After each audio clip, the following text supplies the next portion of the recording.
Businessman. वहाँ अगर उनको कोई फ़ायदा दिख रहा होता है ना, तो वो अपने बच्चे भी भेज देंगे फ़ायदे में, अगर जा रहे हैं ना, तो दे आर बिजनेसमैन। उनको जहाँ फ़ायदा दिखेगा ना, वो वहाँ पे अलायंस भी करेंगे, वो वहाँ पर अपने मतलब सोल्जर्स भी हटा देंगे और एलओसी वगैरह सारा क्लियर कर देंगे। दोस्तों आपको पता है स्पेन के जो प्राइम मिनिस्टर साहब हैं वो आए हुए हैं भारत के अंदर और लंबी चौड़ी जो डिफेंस डील्स हैं वो भी हो रही हैं, जिसे कहेंगे ना एक फ्यूचरिस्टिक इंगेजमेंट्स हो रही हैं। और उसकी जो है ना जो पोलिटिकल सेंस है उसकी, वो उसकी ऑलमोस्ट अभी जितने पोलिटिकल लीडर्स हैं हमारे मिडल ईस्ट एशिया की बात, उन सबसे बेहतर है। दे आर सो इंडिया को एटलीस्ट वो परेशानी और फिक्र नहीं है कि मुझे C-295 चाहिए तो मुझे देगा कोई नहीं। एक वक्त ये था कि हमें मोदी पे बहुत गुस्सा आता था कि यार ये कितना क्रूड सा बंदा है गुजरात। अब देखें कि पाकिस्तान को ज़िक्र तो इंडिया नहीं मिस करता ना। मैंने पहले कहा कि जितने भी लीडर्स आते हैं तो वो पाकिस्तान को आखिरी पैरा में ज़रूर मेंशन करना होता है। नमस्कार दोस्तों, जय हिंद। वीडियो शुरू करने से पहले अगर आपने हमारे चैनल को सब्सक्राइब नहीं किया है तो आप सबसे अनुरोध है, प्लीज़ हमारे चैनल को सब्सक्राइब करें और हमारे वीडियो को लाइक करें। आइए हम पूरी वीडियो देखते हैं। दोस्तों आपको पता है स्पेन के जो प्राइम मिनिस्टर साहब हैं वो आए हुए हैं भारत के अंदर और लंबी चौड़ी जो डिफेंस डील्स हैं वो भी हो रही हैं, जिसे कहेंगे ना एक फ्यूचरिस्टिक इंगेजमेंट्स हो रही हैं। ऐसे लग रहा है कि इंडिया जो है वो अपनी जो आर्म्स बिल्ड अप करना चाहता है उसमें उसको इस चीज़ की अब कोई फ़िक्र नहीं है कि उसके पास ग्लोबल पार्टनर नहीं है। देखिए सबसे चीज़ इम्पोर्टेंट चीज़ होती है when you want to do something, you are ambitious about something, and what is an environment where you want to achieve those objectives. So India को एटलीस्ट वो परेशानी और फिक्र नहीं है कि मुझे C-295 चाहिए तो मुझे देगा कोई नहीं। एक तो इंडिया ने, मैंने आपको बताया कि दिवाली से चेक करें, कल्चरल टाइज, सॉफ्ट पावर, यहाँ से उन्होंने शुरू किया।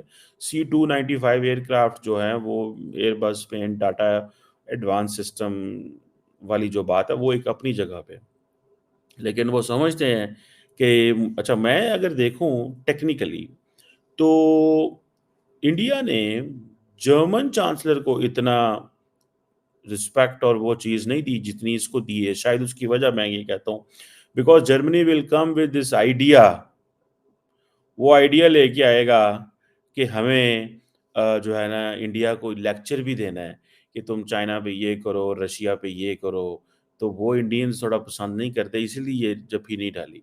मैंने अब देखें कि पाकिस्तान को ज़िक्र तो इंडिया नहीं मिस करता ना। मैंने पहले कहा कि जितने भी लीडर्स आते हैं तो वो पाकिस्तान को आखिरी पैरा में ज़रूर मेंशन करना होता है।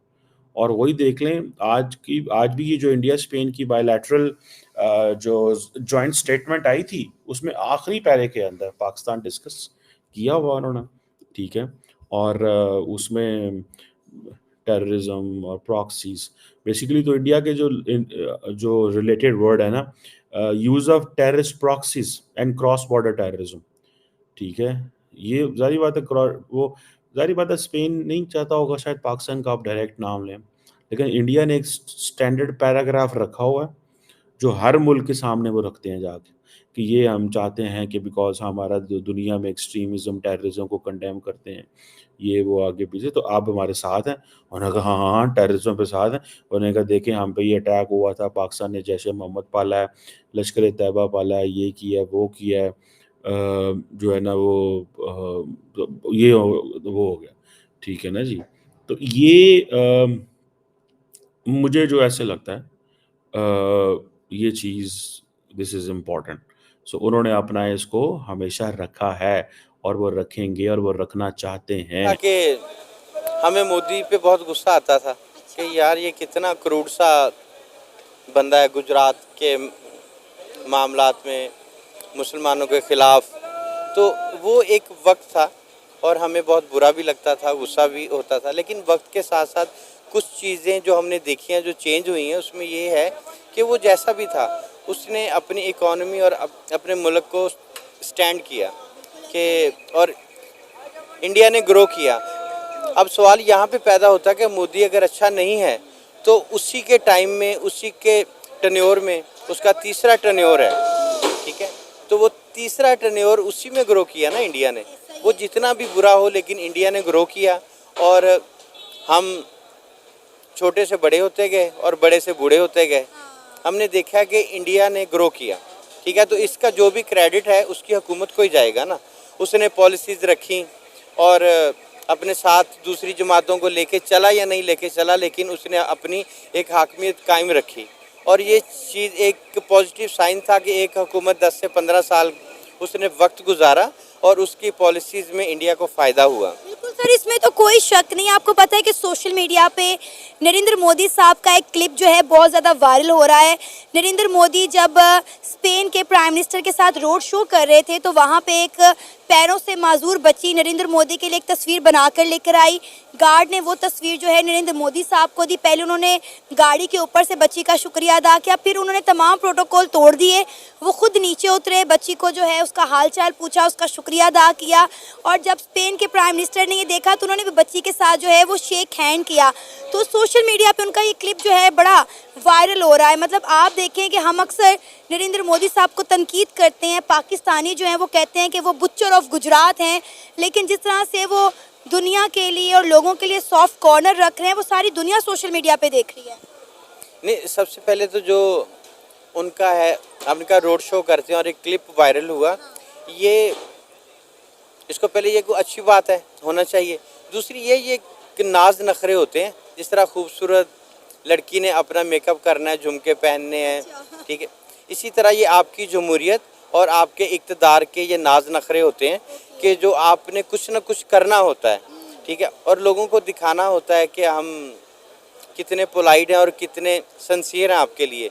तो ये प्लान भी होता है और ना भी हो तो एक अच्छी बात है कि एक वज़ीर आज़म अगर ये प्रोटोकॉल एक बच्ची को देता है तो खुश आइन तो है, लेकिन ये जमहूरियत और इक़्तिदार के लिए ये नाज नखरे होते हैं, ये सभी लोगों की कोशिश होती है। हाँ, ये एक फ़र्क है कि पाकिस्तान जैसे मुल्क में अब जो हालात वाक़यात हैं, कोई भी वज़ीर मशीर या प्राइम मिनिस्टर कोई भी इस तरह के इसलिए नहीं करता कि एकदम से आवाज़ें कसना शुरू हो जाती हैं, चोर आ गए वगैरह वगैरह, इसलिए फिर वो रोडों पे नहीं आते।